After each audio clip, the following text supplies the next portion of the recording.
ni mji wa demokrasia. Karaha hapa ni mwiko, starehe kama ibada.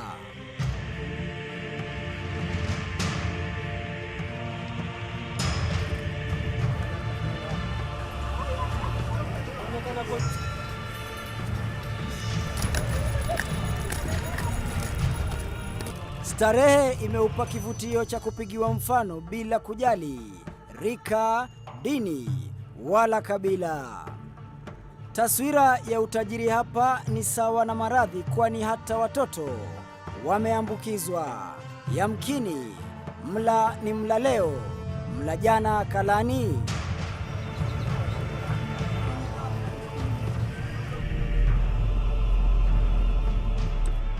Kilomita 8 kutoka mji wa Mombasa, methali ya mnyonge msonge imepata maana katika kitongoji cha Owino Uhuru.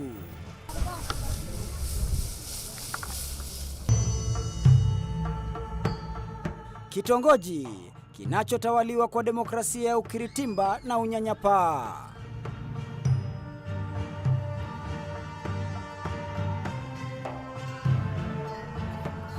Sura zilizotamauka, huku wakazi wakiishi kwa urefu wa kamba ya matumaini. Hapa hamna katiba wala sheria kwa maskini. Kila siku heri ya jana.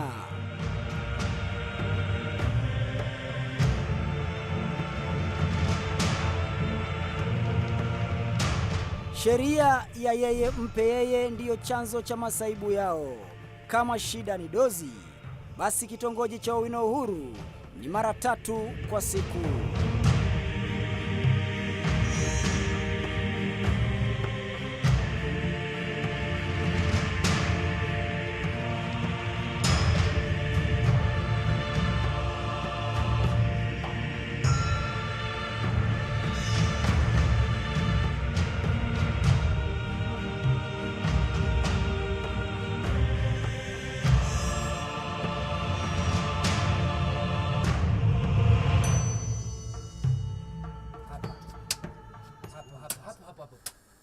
Kwa kuwa jina jema hung'aa gizani, lakabu ya Owino kwa lugha ya Kiluo imekuwa kama kupe inayowafyonza kila kuchao. Kwani Owino ni mtoto aliyezaliwa huku kitovu chake kimefunga shingo lake. Nalo kama jina wamefungwa na umaskini, kiasi cha kuwa swahiba na umaskini huu bila kutaka.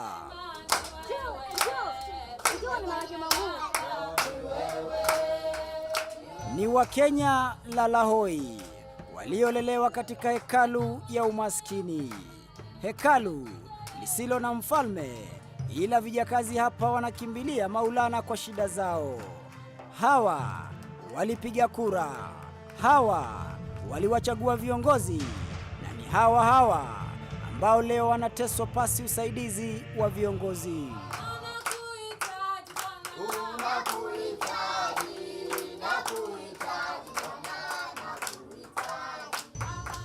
Maslahi ndiyo wimbo wa taifa hapa, huku wananchi wakilazimishwa kupigia saluti mauti yao.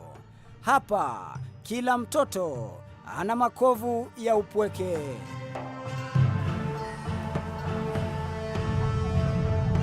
Wote wanakodolea macho kaburi hili, kujiunga na watangulizi wao waliokufa kutokana na kemikali hatari ya madini ya chuma au toa almaarufu kwa lugha ya Kimombo lead, sumu ya lead iliyo ardhini.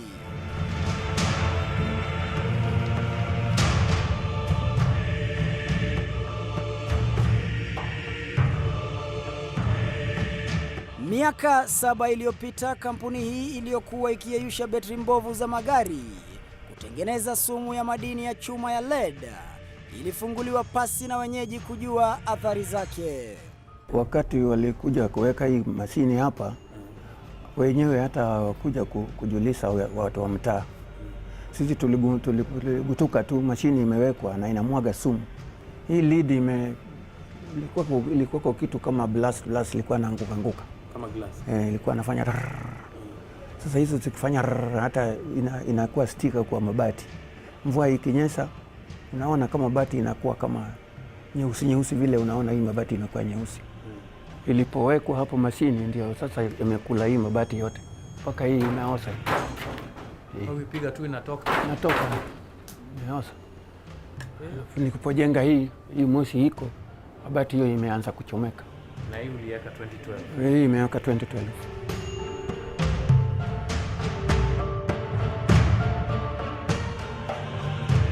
Kampuni ambayo miaka ya nyuma kabla ya kufungwa kwake ilihatarisha maisha ya wenyeji kupitia maji chafu kutoka kwenye kiwanda chake na yaliyokuwa na kemikali kama sulfa, amonia na nyingine zinazosababisha magonjwa ya ngozi, upele, kuendesha, kutosikia kwa watoto kuwa na akili punguani, maradhi ya maini, shinikizo la damu miongoni mwa matatizo mengine ya kiafya.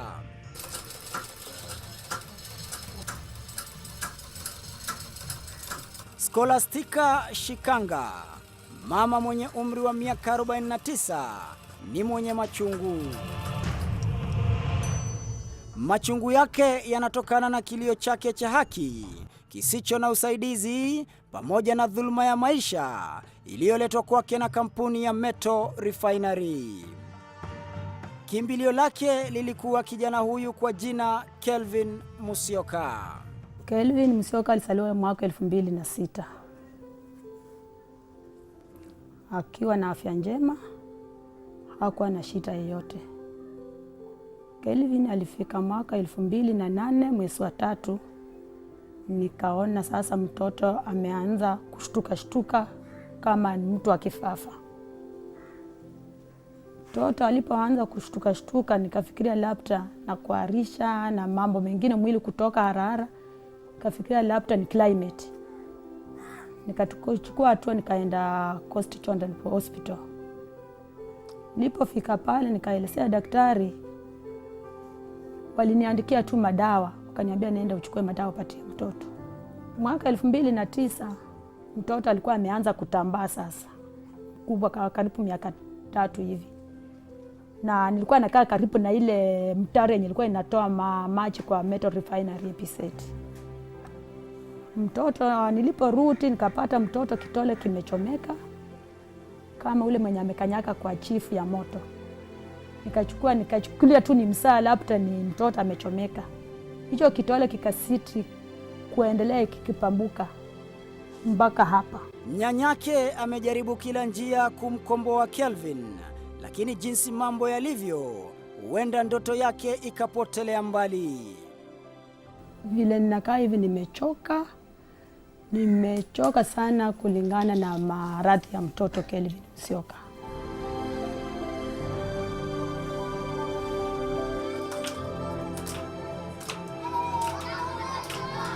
Kutokana na matatizo ya malezi na matibabu, Kelvin anaishi katika makao haya ya watoto yatima ya Mama Fatma, Lady of Mercy, na hataweza kuendelea na shule yake baada ya kufukuzwa shuleni kutokana na karo ya ziada ya shilingi 150 almaarufu activity fee. Yeye na nyanyake wanaishi kwa kudra za Mwenyezi Mungu baada ya maisha yao kuharibiwa na wenye kampuni hii. Kevin alipokuja, kusema kweli, alikuwa hali yake hairidhishi kabisa.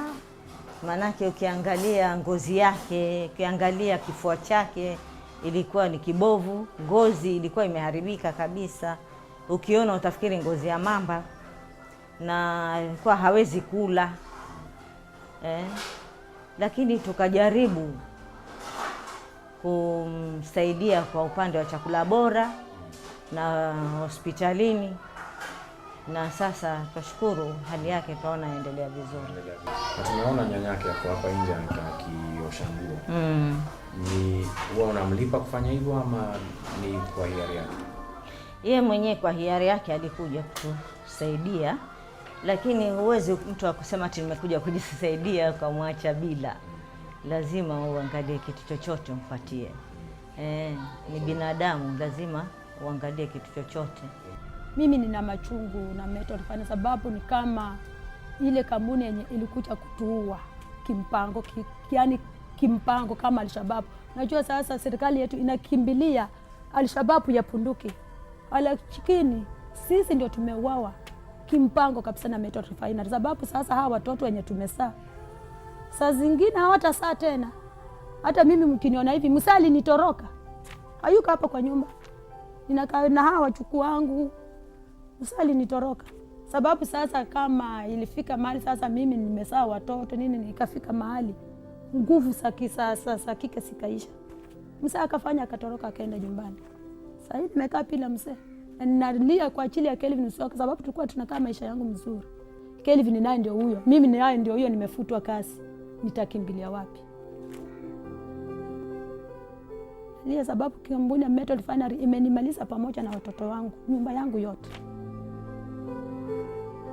Kelvin Musyoka huenda angekuwa kiongozi wa siku zijazo. Kelvin angenisaidia siku zijazo. Sasa sijui sasa maisha yake hapo katikati atakuwa vipi, na vile sasa naona mwili wake umeanza tena kupambuka. Sasa mtoto anachukuna kuna tu makoti, sasa mtoto anachukuna kuna tu ngozi yake sasa imeanza kupatilika kwa mwili. Katika mtaa huu watoto wanaokodolea macho kaburi ni wengi. Malaika huyu ni mwingine aliyeathiriwa kwa kemikali hizo za lead.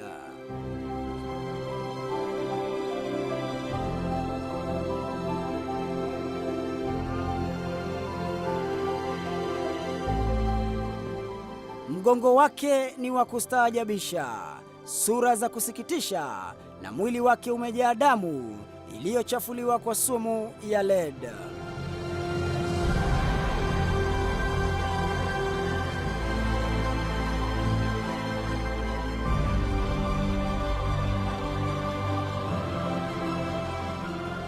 Shida ya mtoto ilianza lini? Mtoto nilimzaa, then after 3 months hizi vitu zikaanza kutoka. Nikampeleka hospitali, nikapewa Whitefield mafuta ya kupaka, nikampaka, zikapotea zikarudi tena. Nikaenda bara nikapewa dawa za kienyeji, nikampa, zikarudi tena. Hata sasa hivi na dawa za Masai nimechukua sasa hivi, nijaribu nazo tena, zinaenda zikirudi zinarudi kama zimetapakaa. Umeambiwa shida ni nini? Sasa naambiwa na watu wengi, ukiuliza mtu shida, watu wakubwa wazee, mtu anakuambia ni joto, na kuna nyakati zingine joto haiko. Wengine wanakuambia mara sijui nilitumia maka yenye ilipigwa na nini, radi. Sasa hiyo makandi ilimdhuru akiwa kwa tumbo. Hospitali, tuachane na mambo ya wazee. Hospitali walikwambia nini? Waliniambia tu nitumie hiyo dawa. Hawaja kuambia ugonjwa gani? Wajaniambia nitumie dawa itaisha. So huyu mtoto amekuwa akiishi hivi kwa mwaka mmoja na miezi 3 sasa. Zaenda zikitoka zikirudi. Mita 100 mkabala na nyumba yao tunakutana na watoto wengine wawili. Vichwani, mgongoni na hata miguuni, watoto wanakufa kifo cha polepole.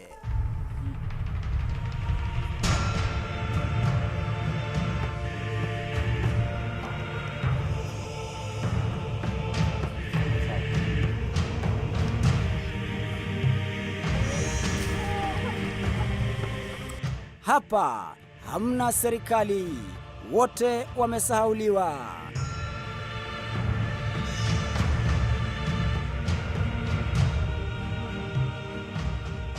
Hospitali hamna, na kama zipo hawana pesa, sio za matibabu bali pia za chakula. Hospitali iliyopo sasa ni ya kujiganga wenyewe kwa kutumia matawi haya kuwafukuza nzi. Alizaliwa anafanya miezi 2 akaanza hiyo ugonjwa, tangu ni mchanga mpaka dakika hii. Alianza hapa otose, ile kianzo chenyewe ilianza hapa katikati otose, alafu ndipo akaendelea hivyo hata ndipo ikashika hii shikio, ikateremka akakuwa kama huu mwili wote umeharibika, alafu ikaendelea ndipo ikajashika hapa mguuni. Sasa ni hapa kwenye shikio na hapa mguuni na hapa saa nyingine yatokeza alafu yapotea. The impact was bad enough that already there were signs of lead poisoning among the communities, as shown by the records in the health center and also by the reports of the various ailments that were being reported in the community by parents and also the local leaders, the village elders. So we feel therefore the impact is significant. Secondly, there are effluent that were just coming out in open trenches where the kids were playing. So obviously there was a serious exposure. Watoto hawa watakufa iwapo usaidizi wa dharura hautowafikia. Ukweli wa mambo ni kwamba huenda watakufa tu, kwani sheria ya maskini inaonekana haimo katika kamusi ya serikali ya wenye navyo.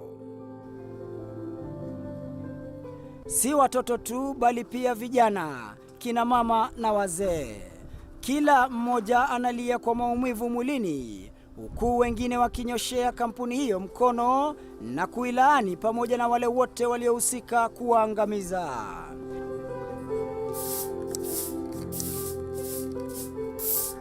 Esther Mawia Mudhami, mwenye umri wa miaka 21, huenda akawatasa maishani mwake. Yeye ana machungu ya kipekee. Sikuwa nimeolewa, ndo nimeolewa hivi karibuni. Na maisha yamekuaje sasa? Maisha sio mbaya. Nzuri. Umejaribu kupata mtoto? Bado. Mbona?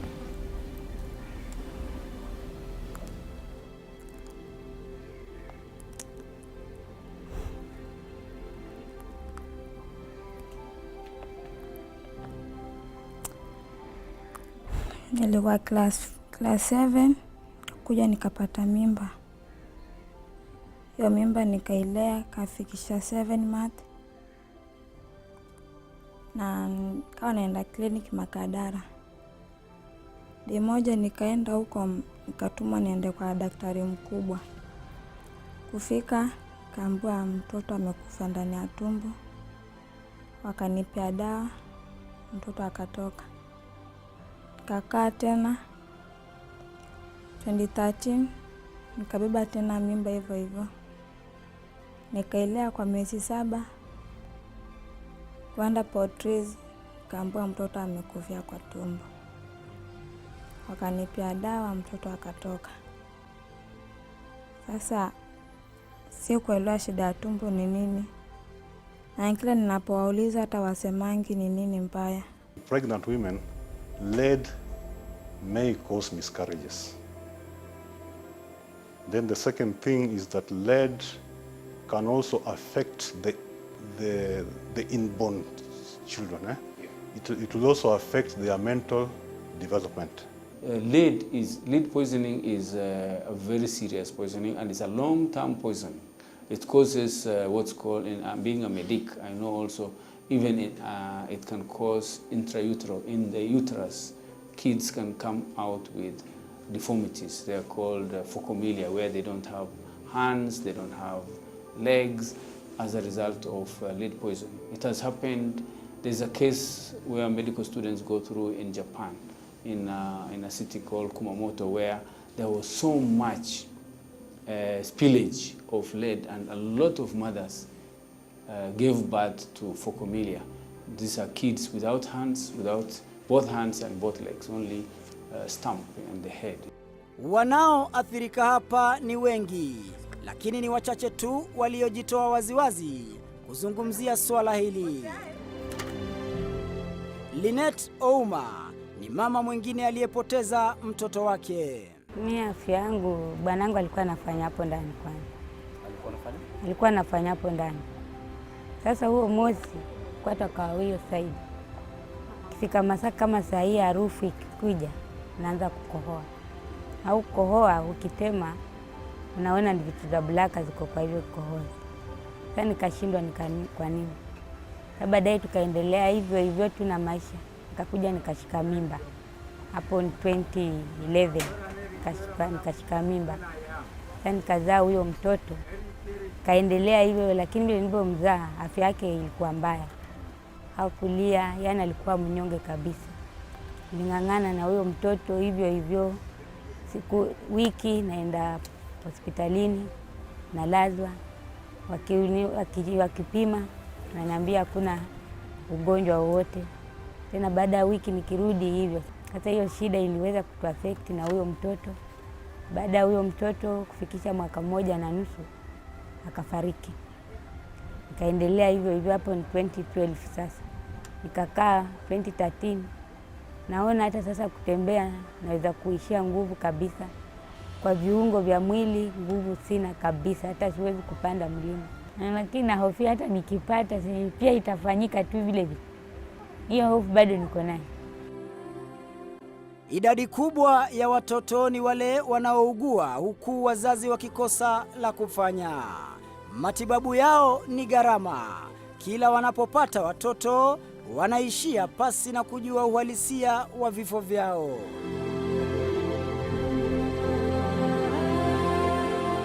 Mchungaji Anastasia ni mmoja wa wazazi wanaokerwa na maradhi hayo, kando na dalili za watoto hao shuleni na hata nyumbani. Mwanawe Daniel Basil, sawia na watoto wengine, amekuwa akikumbwa na matatizo ya kiafya. Hii ndio makaburi ya mtaa huu wa Owino Huru. Tangu haya matatizo yaanze, umeweza kuzika watu wangapi hapa? Hapa watu ambao wamezikwa ni wengi na hata hawana hesabu. Hata tukianza kusema, unaona kama huyu tumemzika juzi Wednesday. Huyu hapa, huyu ni mtoto, lakini ni wengi sana ambao tumezika hapa. Idadi kama ngapi? Zaidi ya 2,000 wamezikwa hapa. Zaidi ya watu 2,000. Sio hapa peke yake, unaona ilikuwa ina extend mpaka huku. Hii yote ni makaburi. Mpaka kufika kwa yule mnazi kule yote ni makaburi. Kwa sababu ya mmomonyoko wa udongo ndio unaona watu wamepanda ile minazi na migomba. Nikitazama naona eneo hili ni ndogo zaidi. Kwa hivyo inamaanisha mnazika mkifukua wengine.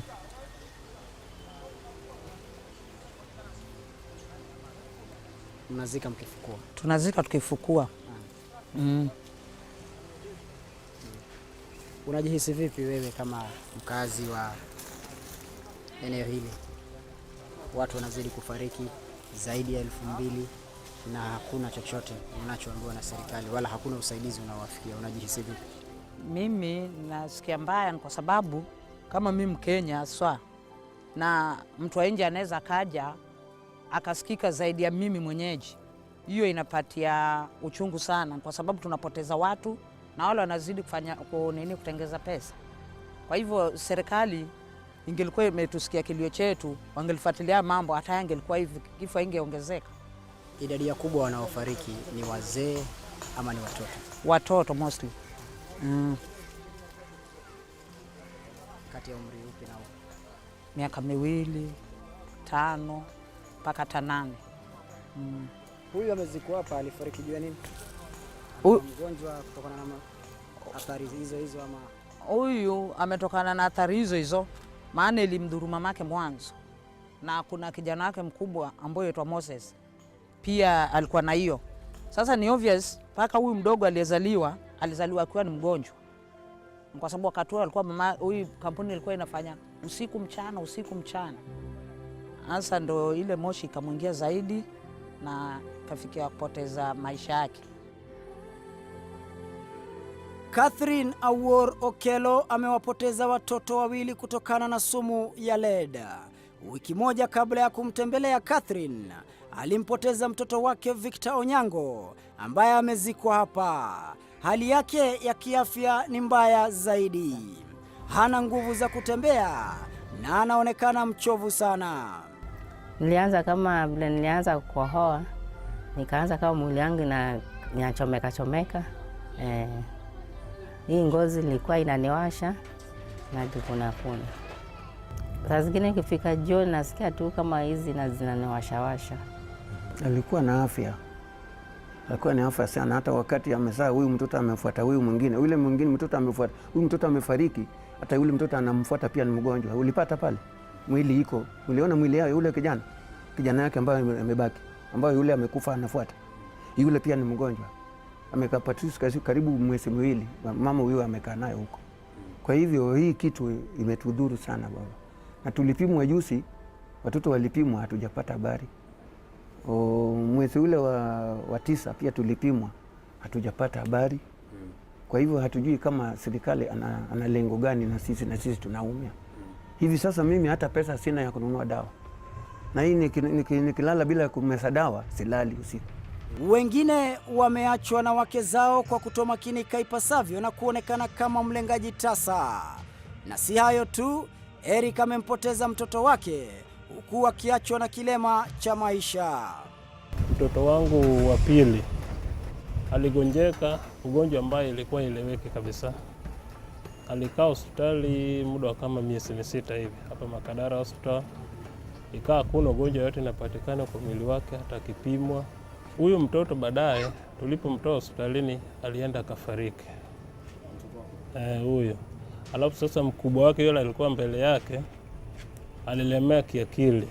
Haelewi chochote, hata shuleni hata akifundishwa kuna kitu anaelewa. Mtoto ambao rika zake sahi wako standard 8, yeye bado yuko standard 2.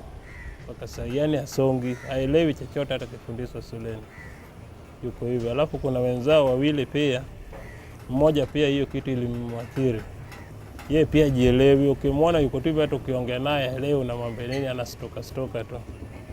Alafu kuna mdogo kabisa, yeye vile alizaliwa mwili wake iko na rashes ambaye hisi hata tukipeleka hospitalini hata akitibiwa kuna mabadiliko yote, ni rashes tu za kutoka kila siku. Akipelekwa kwa daktari anasema damu yake iko sawa, kila kitu iko sawa, lakini rashes hapo na.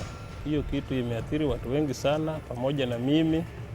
Sana hata nguvu za kiume hakuna kwangu kabisa tokea wakati huo. Ambapo nilikuwa na bibi wawili, waliweza kukimbia, kila mmoja akaenda kwao. Sasa hii hata wamerudi, lakini wamerudi tu tunakaa tu hivyo, lakini hakuna shughuli yote inaendelea kati yangu na kama bibi na mke. Yaani wamerudi kwa sababu ya watoto, ili tukae tuangalie watoto. Zilisha nini? Nguvu za kiume zilianza kujidumia nini? Hii kitu ilianzia wakati tulikuwa tu hapo factory tukifanya. Ukirudi nyumbani usiku hakuna shughuli yote unaweza fanya. Baada ya miezi kama 3 hivi tulipokuwa hapo ndani. Sasa tulikuwa tunadhania tu pengine ni ugonjwa wa kawaida. Tukajaribu kwenda hospitali nipime, hakuna lolote nilikuwa naweza kuambiwa.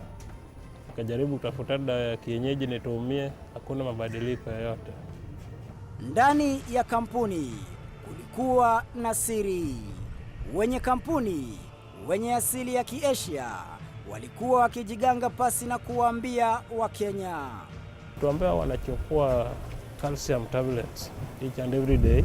Wanapoingia kazini wanachukua moja. Sasa walikuwa wanasema hawa hawezi wakathiri. Hiyo kitu hawezi ikawathiri.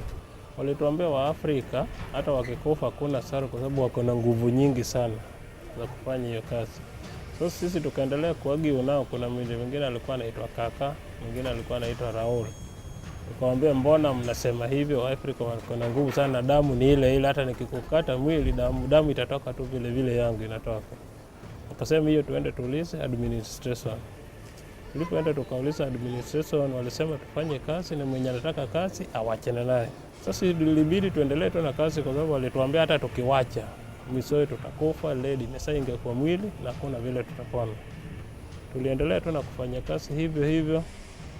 Ambao tunaona wengine wanaathirika, wanapelekwa nyumbani, wanapewa off duty wiki 2, wengine wanapewa wiki 1, wanakaa wakipoa kidogo wanarudi.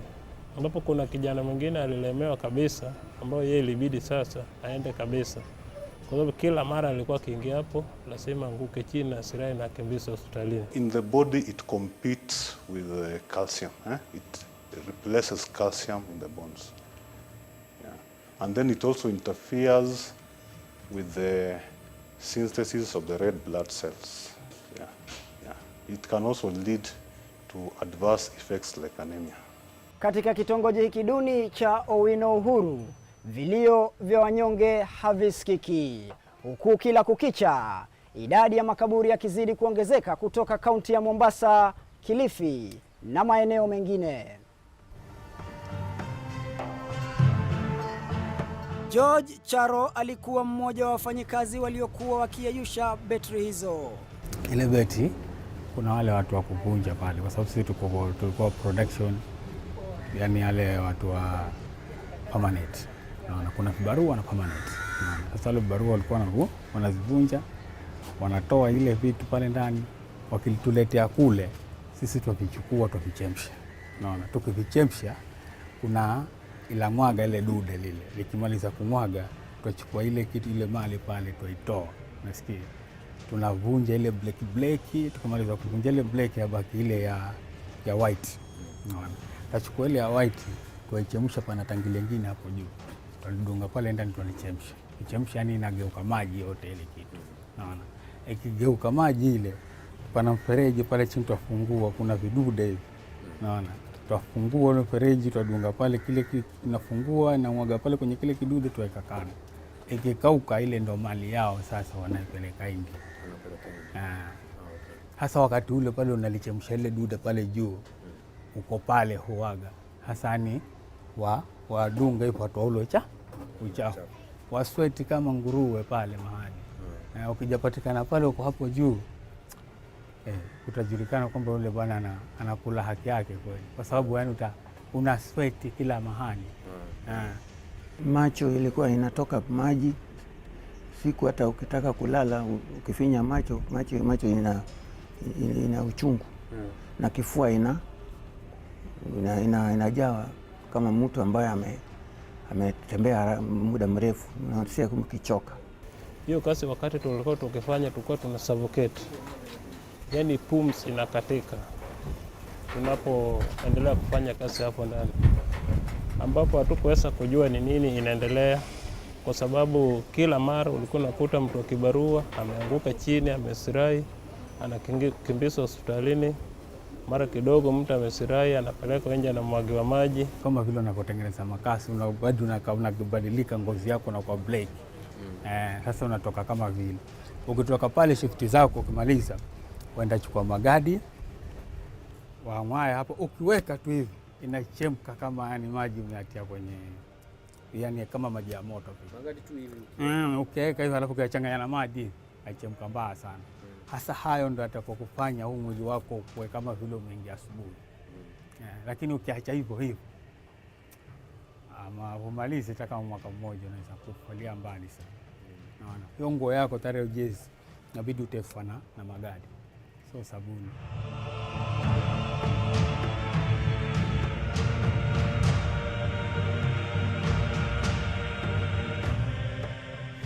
Ulipimwa mwaka gani wewe? Ulipimwa 2008. 2008. Mpaka sasa hii matokeo haijatoka. Haijatoka. Haijatoka ama hujapewa? Sijapewa na walisema haijatoka. Hawa hindi ndo alikuwa naenda wakachukua na tupitisha mpaka wakaondoka hivi. Hasa hapa ndo kwenye kaburi yake. So yeye alikufa kwa sababu ya ugonjwa. Na pia alipimwa kama wewe. Alipimwa na wakati ametoka pale, kabidi tukampeleka hospitali hapa Kilifi hospitali. Kupimwa ilikuwa matumbo yake, mapafu alikuwa yameharibika yote kabisa. Ilikuwa iko black. Mlikuwa mnafanya kazi kwa factory. Ni wewe ulikuwa umezidiwa wa kwanza, si ndio? Mimi nilikuwa ndo nimezidiwa, na pana muhindi pale ndo akanitoa pale, akanambia wewe George nenda nyumbani kwa sababu hii hali ni mbovu sana. Na yule brother naye aliambiwa kitu kama hiyo, lakini akasema kwamba siwezi enda nyumbani, yani japo niko na hata watoto wawili. Naona na kifamilia nao huwa ni hivyo kishida. Ngoja ni fight ile itakapokuwa ni hivyo. Ni kitu gani mlizungumza ya mwisho kabla hapo? Aliniambia kwamba ndugu yangu, nimekuachia familia hiyo, kwa hivyo ishi nao vizuri. Tatizo kama kuna matatizo wewe ishi nao tu, omba Mungu utasaidika. Niambia kitu namna hiyo, ndo akafa.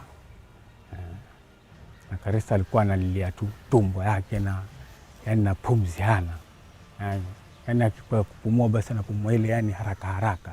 Nasema yani pumzi zimekatika kabisa. Sasa kaniaga kitu namna, akasema ndugu zangu, ishini vizuri. Nilikuja naye mpaka hapa, tukaja mstiri hapa. Umeniambia ndugu yako alikufa mwaka 2010, 15, miaka mitano baadaye. Miaka mitano. Hamjapata matokeo. Hatujapata matokeo. Kila mara unapokuja hapa kwenye kaburi lake, ni mambo gani ambayo yanakukera? Mimi nakerewa na kwamba bradhangu alikufa kwa ajili ya kampuni. Unaona? Na hiyo kampuni haijamlipa wala haijachukulia hatua yoyote ya kumtengenezea huyu bradhangu. Na mwenyewe alikuwa anasomesha, hata alikuwa anasomesha watoto wawili, hao walikuwa wote wako form 2. Sasa ikabidi huyu kijana aache shule kwa sababu tusomeshe ule mwingine wa ule mdogo wetu wa form 2 naye, kwa sababu wote walikuwa kwa form 2. Naona. Sasa kabidi huyu atoke afaitie naye kwa tunaweza mlipia yule mwingine. Mpaka sasa yule mwingine uko shule, huyu akaacha. Naona. Hasa nikifikiria hivi, kampuni imemua bradhangu na matokeo yote yani sijaona. Hasa nilikuwa yani naomba sana yani nipate wadhamini kama nyinyi, tukue tunaweza faitia hii mpaka yani tujue tenda vipi. Kwa sasa lao ni kupiga dua kila kukicha wakimwombea ndugu yao, pamoja na kujiombea wenyewe kwa haki kupatikana. Anayefahamu chanzo cha mauaji haya yote ni Phyllis Omido. In 2009, I was working for an EPZ company called Zois EPZ, a developer, and I was informed that there was a new organization that was recruiting, and of course we are always looking for greener pastures. So I applied for a job with Metal Refinery EPZ, and I was interviewed among others, and I got the job as the administration manager of Metal Refinery EPZ. I was supposed to rally the community to sign. You know, part of an EIA is that you get the community to sign and accept that they know what you're going to do and all that. Phyllis alijizatiti vilivyo katika kazi yake pasi na kujua yaliyokuwa yakimsubiri. But when I talked to a lead expert accredited by NEMA, he told me most of my work is management, and I've not been someone who paid a lot of attention to science. And some things you know, but they are at the back of your mind. He asked me, do you know what they are making? And I said, yeah, metals. And he said, no, they are making lead. Do you know what lead is? I said, yeah, it's a metal. He told me, his name was Fred, he said, Phyllis, you can do this because you're being paid to do your job. But the fact is, if you tell these people that this is going to give them jobs and it's good for them, you're lying to them. Because I've seen the whole setup of this place, and if you do this, you're going to expose this community and they're going to die. Asilokuwa akijua ni kwamba mtoto wake atakuwa mmoja wa watoto watakaoangamia kutokana na athari za kemikali ya lead kutoka kwa kampuni hii. My baby was small at that time. I breastfed him for too long, for about, I think he went to class, baby class, he was still breastfeeding. So at that time I was still breastfeeding him, and he used to be brought to work. I had a car then, so I would send someone to pick him from home, bring him to work. I'll spend lunch hour with him and then take him back because I was staying in Chuda. It wasn't very far from Changamwe where I was working. And while we were still in that process, my son got very sick.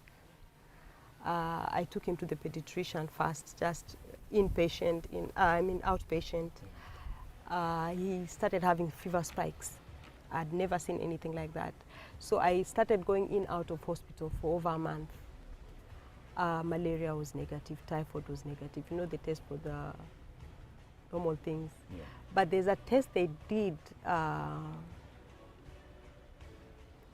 can't remember them, but it had everything.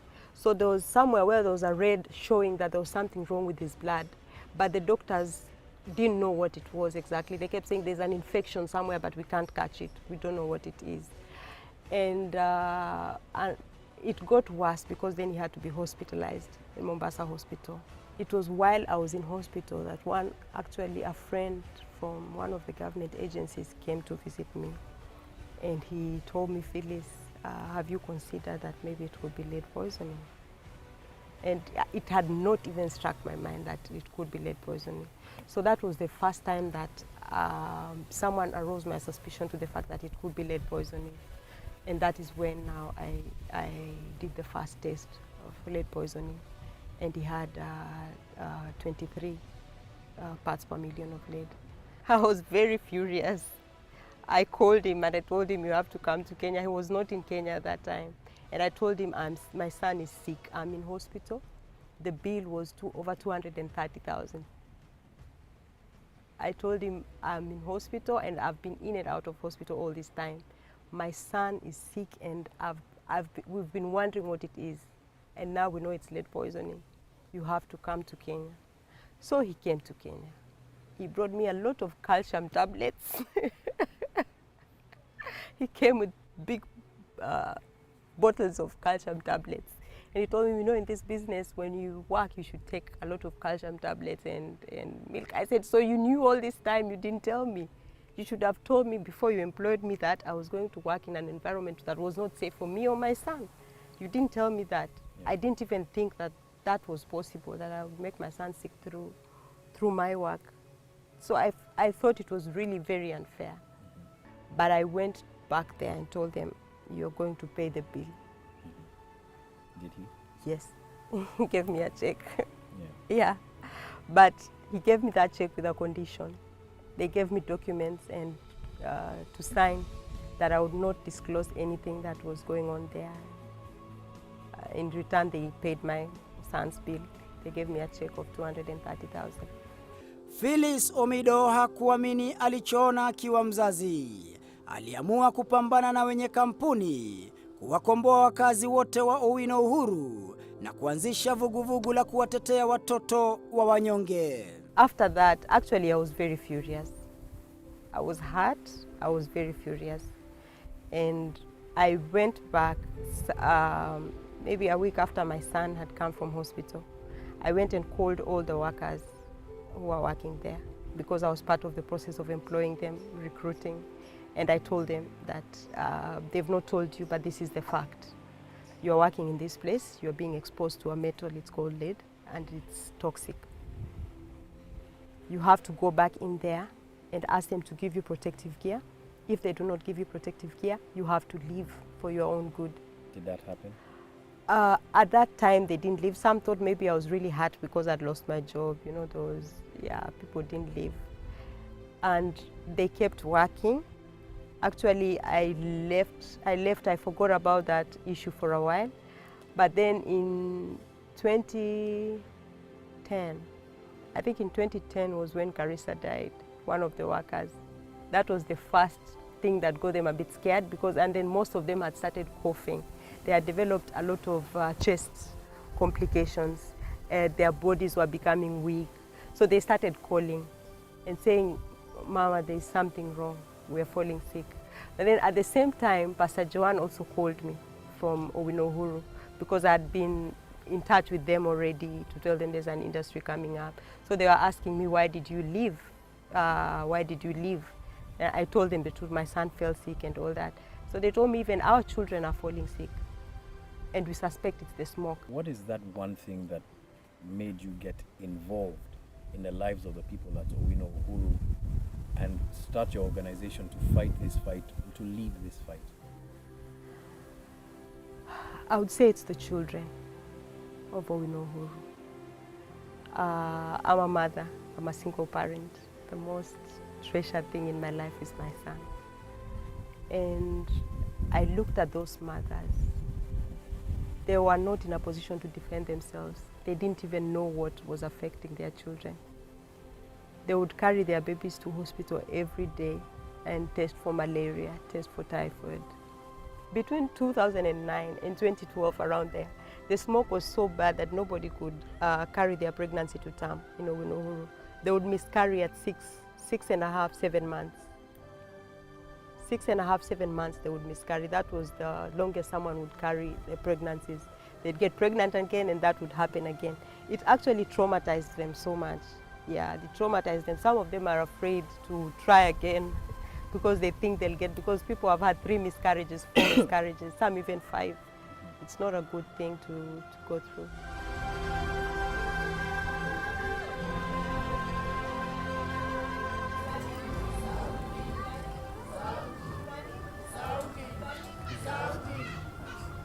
Wanasiasa walionekana wakitoa matamshi ya matumaini, huku ahadi tasa za kisiasa zikizidi kutolewa.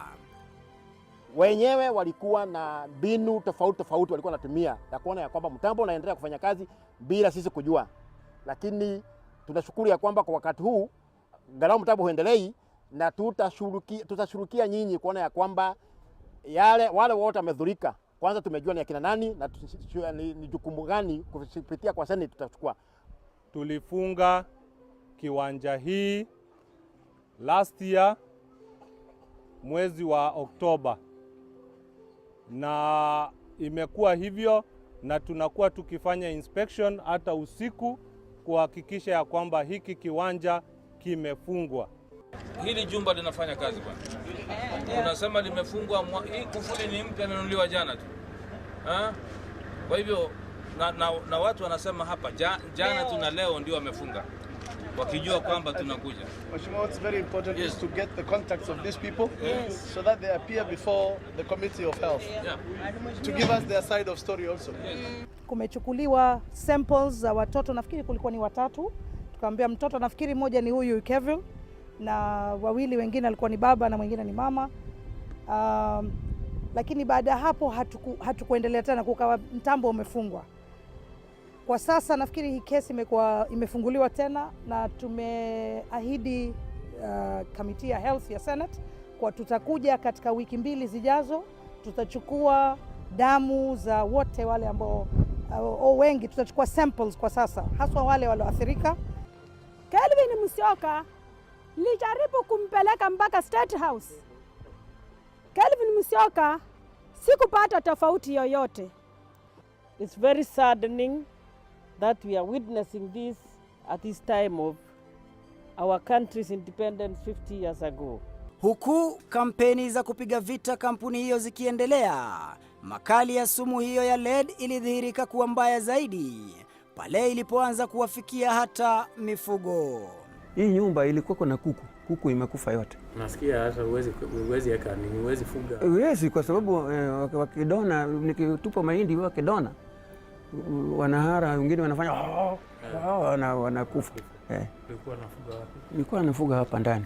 Nionyeshe. Imekufa yote. Walikuwa wanakunywa hii maji ama? Nikiweka hii maji wanakunywa. Kumbe hiyo maji ukiingia hiyo acid pia ni nini? Unakula hiyo. Kuku ilikuwa iko hapo, si unaona?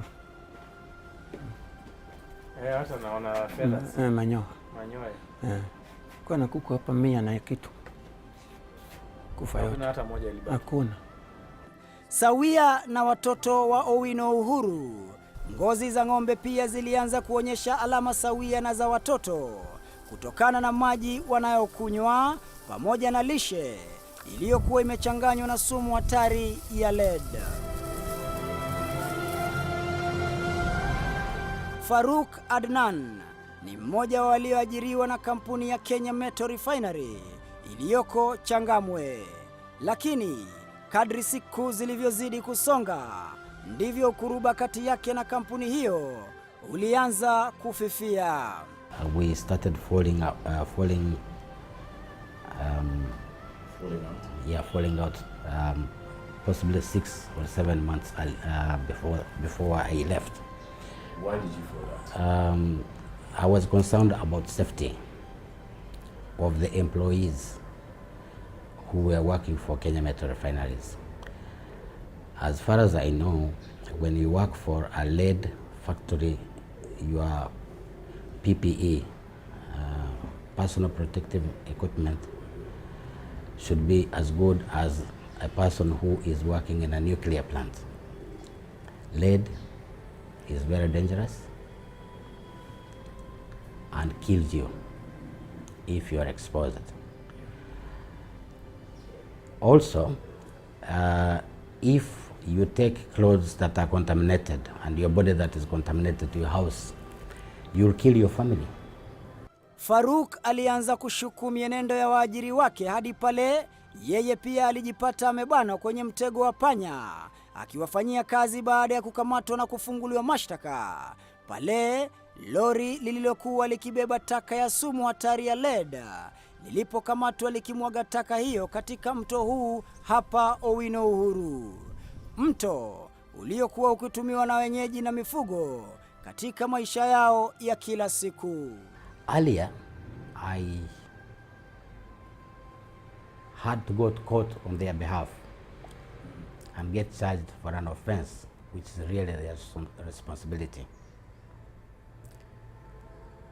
I was fined, they paid the fine, but at the end of the day, they never changed anything. They continued their old ways. What was this offense? This offense, I was charged with dumping of toxic waste at a public dumping site. And it was true. The truck that was arrested was going to dump toxic waste at a public dump site, which, in my view, would find its way to the water sources nearby and kill thousands of people, livestock. Kwa wakati huu wote, afisi mbili za serikali, NEMA na Wizara ya Afya, zilionekana kuwa zimejua mengi. Kila mmoja alimnyoshea kidole cha lawama mwenzake, licha ya kuwepo kwa ushahidi wa barua na vyeti vya hospitali ndivyo kuwa vikionyesha kuwepo kwa sumu hiyo kali ya lead katika kitongoji cha Owino Uhuru. Public health have a lot to answer because number one, they tried, it has been on and off, kind of, even at a certain point I think, they tried to close, but somehow people, the owners or the management was able to go around. And even the time when they said it was closed, when our committee visited, we could see actually there were people inside the factory and they closed from the main gate, but when we peeped and tried to knock, they were not opening, but we could see movements in there, and people claimed that at night this factory was still operational. The whole Department of Public Health, in the whole of process of opening the plant, was not involved. At all, it was not involved. Yes, please. At what stage did you become involved? How we came to know about the get involved is public demonstrated. Went on the road complaining of a company polluting their environment. And possibly I came to know to find it in the media. And the following morning, we were to get concerned. What's happening? Where is the problem? Where is the factory? Big one, the factory didn't have the name. It has no registration within its peripherals. So we didn't know where the location of the plant was. Tukachukua hatua, tukaenda mpaka public health, kwenda kujulisha mkuu wa public health for trees. Nikapenda mpaka na makaratasi ya Kelvin. Hawakuchukua advantage yoyote. Wanatuambia tu, nendeni mnataka kutufuta kazi. Ndungu ndio alituchipu ule mkuu wa public health for trees. Mwataka kunifuta kazi. Tukamwambia tutakufutaje kazi na sisi tunaumia, mtoto amepatikana na late poison. Hata sisi tutapata complaint yoyote. Tukamwambia makaratasi ndio sababu nilikuwa nayo tayari. Tukamwambia complaint ndio mimi. Akatufukuza tukatoka huko. It's unfortunate if he's pointing at NEMA because this was a multi-agency assignment and there were always a multi-agency inspectors going on site. In government, we don't want to pinpoint sometime. It is not the best way to go when we work together as a government. We are in record. I can share with you a letter from the ministry. I don't know who signed it, whether it's the same officer, giving a green bill of health for the facility. I have it in my file. Personally and comfortably, I'm saying the owner of the plant, the official owner of the plant, one, should be held responsible. Two, you understand every plant before it undergoes the process of operations is supposed to be undergo the environmental impact assessment. Whether it was done or not done for that point, I'm not aware. That's what I'm saying. The person who was supposed to have seen that document and recommend whether for operation or not operation, also supposed to be held responsible.